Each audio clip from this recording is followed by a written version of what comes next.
kindergarten friends, it's Mrs. Opfer, and I'm so glad you're here for a reading workshop lesson. Today, we're going to be reviewing our Reading Superpowers anchor chart because we are all super readers.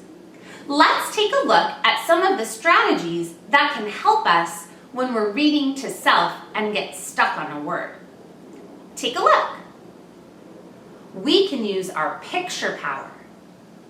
Keep your pointer finger under the tricky word and take a quick look at the picture. Does it give you a clue?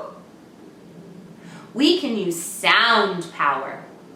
Stretch each sound in the word and then blend it together.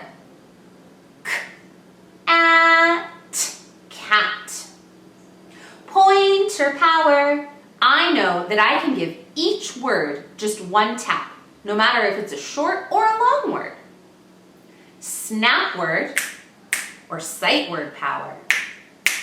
I can find words I know in a snap and don't even need to sound out. Reread power. I can go back to the beginning of a sentence and smooth out my reading. Persistence power.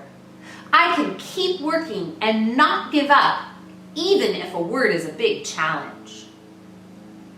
Pattern power. I can look for patterns or repeating phrases on each page and file those away in my brain. Book talk power. I can use all that I know to talk about the settings, the character, the beginning, the middle, and the end. Partner power. Two minds are better than one. I can read with a brother, a sister, a grown-up, a pet, or even a stuffed animal. Let's get reading to self, super readers. You can do it.